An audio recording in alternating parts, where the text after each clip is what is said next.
Good morning eight class. ये आज की वर्कशीट है आपकी, वर्कशीट नंबर 30। हम राष्ट्रीय आंदोलन के बारे में पढ़ रहे थे, जिसमें हमने राजनीतिक जो संगठन थे उनके हमने उद्देश्य पढ़े थे कि उनके राजनीतिक उद्देश्य क्या थे और आर्थिक उद्देश्य क्या थे। अब हम आगे पढ़ेंगे इसके बारे में। जो ये कांग्रेस थे, कांग्रेस जिस तरीके से काम कर रही थी उसके तौर तरीक़ों पर अब लोगों को जो है थोड़ा सा सवाल खड़े करने लग गए थे। क्यों? क्योंकि जो कांग्रेस थे ये दो खेमों में बन गई थी। एक जो खेमा था वो निवेदन की राजनीति करता था, अर्थात अपनी बात मनवाने के लिए प्रार्थना पत्र भेजना अंग्रेज़ों को, निवेदन करना, शांतिपूर्वक रैली करना, इस तरीके के तरीके अपनाते थे, जो कि कुछ कांग्रेस के ही राजनेता थे जो जिनको ये तरीके पसंद नहीं थे, जैसे कि विपिन चंद्र पाल, बाल गंगाधर तिलक और लाला लाजपत राय। तो इसके कारण ये जो कांग्रेस थी, कांग्रेस में ही दो खेमे बंट गए। एक को कहा जाने लग गया नरम दल, जो कि निवेदन की राजनीति पे विश्वास करता था, और दूसरा हो गया गरम दल, जिसके नेता थे विपिन चंद्र पाल, बाल गंगाधर तिलक और लाला लाजपत राय, जो बोलते थे कि इस तरह की निवेदन की राजनीति से कुछ भी हासिल नहीं होगा, हमें कुछ और इसके बारे में सोचना पड़ेगा। ठीक है। अच्छा, अब ये जो बाल गंगाधर तिलक थे, इनका एक नारा जो था वो बहुत ही प्रसिद्ध नारा है, बहुत बार पूछा भी गया है। क्या नारा था? कि स्वतंत्रता मेरा जन्मसिद्ध अधिकार है और मैं इसे लेकर ही रहूँगा। ये आपको याद रखना है कि ये नारा किसने दिया था। इसी दौरान अंग्रेज़ों ने क्या किया? अपनी कूटनीति का इस्तेमाल करते हुए उन्होंने बंगाल का बंटवारा कर दिया।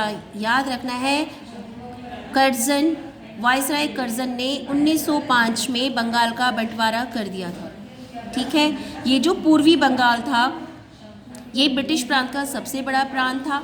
इसमें थोड़ा सा बिहार का हिस्सा भी था, थोड़ा सा उड़ीसा का हिस्सा भी था। अंग्रेज़ों ने किस कारण इसका बंटवारा किया? क्या रीज़न उन्होंने दिया? अंग्रेज़ों ने कहा क्योंकि ये जो बंगाल है ये बहुत बड़ा प्रांत है और हमें इसका प्रशासन संभालने में दिक्कत होती है, इसलिए प्रशासकीय सुविधा को ध्यान में रखते हुए उन्होंने इसका बंटवारा कर दिया। लेकिन ये प्रशासकीय सुविधा का क्या मतलब था और किसको इससे फ़ायदा किसको मिलने वाला था? वास्तव में बात ये थी कि इसका फ़ायदा जो था वो मिलना था अंग्रेजी अफसरों को और व्यापारियों को। लेकिन सरकार ने गैर बंगाली इलाकों को अलग करने की बजाय उसने ऐसा नहीं किया कि जो गैर बंगाली है उसको अलग किया। उसने क्या किया? उसके पूर्वी भाग को अलग करके असम में मिला दिया। पूर्वी बंगाल को अलग करने के पीछे अंग्रेज़ों का मुख्य उद्देश्य क्या रहा होगा? जो उन्होंने कहा वो तो कहा कि कि हमें प्रशासकीय सुविधा के लिए किया, लेकिन असल में जो बंगाल में उस टाइम पे बहुत सारे राजनेता उभर रहे थे जिनका प्रभाव जनता पर बहुत ज़्यादा पड़ रहा था, और अंग्रेज़ चाहते थे कि इनका प्रभाव जनता पर न पड़े, इसलिए उनके प्रभाव पर अंकुश लगाने के लिए, नियंत्रण करने के लिए, कंट्रोल करने के लिए उन्होंने उसका बंटवारा कर दिया। अब बंटवारा तो कर दिया, लेकिन इसके कारण वहाँ की जनता में बहुत रोष हो गया। उन्होंने इसका विरोध किया, प्रदर्शन किया, और इसी को स्वदेशी आंदोलन का नाम दिया गया। विभाजन से देश भर में गुस्से की लहर फैल गई। मध्यम मार्गी और आमूल परिवर्तनवादी, मतलब जो तुरंत परिवर्तन चाहते थे, कांग्रेस के सभी दलों ने इसका विरोध किया।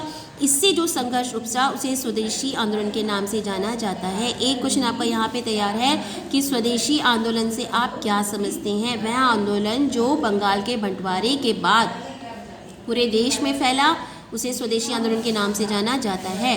ब्रिटिश शासन का विरोध किया गया, जनसभाओं का आयोजन किया गया, जुलूस निकाले गए, स्वयं सहायता स्वदेशी उद्यमों, मतलब छोटे छोटे उद्योग जो कि कुछ लोगों द्वारा मिलकर किए जाते हैं, राष्ट्रीय शिक्षा और भारतीय भाषा के उपयोग को बढ़ावा दिया गया।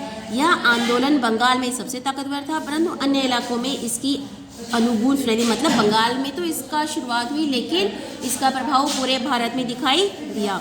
आंध्र के डेल्टा इलाकों में इसे वंदे मातरम इलाकों से जाना जाता था, और अलग अलग राज्यों में इसे अलग अलग नाम से जाना जाता था। जैसे आंध्र प्रदेश का जो इलाका है वहाँ पर इसी आंदोलन को वंदे मातरम आंदोलन के नाम से जाना गया।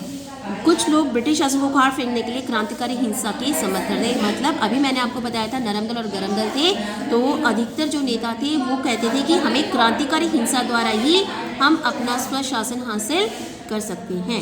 इसी दौरान कुछ महत्वपूर्ण घटनाएं हुई, जैसे 1905 में बंगाल का विभाजन हुआ, तो 1906 में ढाका में मुस्लिम लीग का गठन किया गया। 1907 में क्या हुआ, जो कांग्रेस थी जिसमें पहले से ही अंदर ही द्वंद्व चल रहा था गरम दल और नरम दल में, उसका भी विभाजन हो गया। नरम दल और गरम दल में 1909 में मुसलमानों के लिए अलग निर्वाचन की व्यवस्था की गई, उसको 1909 में ये हुआ। 1915 में ये जो अलग हुए थे इन दोनों खेमों में फिर से ये एक हो गए, और 1916 में कांग्रेस और मुस्लिम लीग जो ये गठन हुआ था 1906 में, इन दोनों के बीच में लखनऊ में समझौता हुआ। तो ये कुछ महत्वपूर्ण घटनाएं थी इस दौर की। अब आपसे कुछ क्वेश्चन पूछे जा रहे हैं, जैसे कांग्रेस के नरमपंथियों की आलोचना क्यों होने लगी थी, क्यों गरम दल कहता था कि जो कांग्रेस है इसके तरीके सही नहीं है, इस पैरा में से आपको इसका उत्तर लिखना है। दूसरा, बंगाल के विभाजन के पीछे वास्तविक मंशा की थी, मतलब वो तो उन्होंने बोला कि हमने प्रशासकीय सुविधा को देखकर किया, लेकिन वास्तविकता क्या थी ये आपको बताना है, ठीक है। इसी पैरा में आपको दे रखा है, स्वदेशी आंदोलन में अंग्रेजों का विरोध किस प्रकार किया गया, क्या क्या किया गया, जैसे जनसभाएं की गई, जुलूस निकाले गए, स्वदेशी उद्यमों को बढ़ावा दिया गया। अगला, बाल गंगाधर तिलक का प्रसिद्ध नारा, आपको इसी के बेस पर एक और कोई नारा लिखना है, जैसे बाल गंगाधर तिलक ने ये नारा दिया था, आप भी कोई एक नारा आप लिख लेंगे। तो ये आपकी आज की वर्कशीट है और इसे आपने पूरा करके सेंड करना है।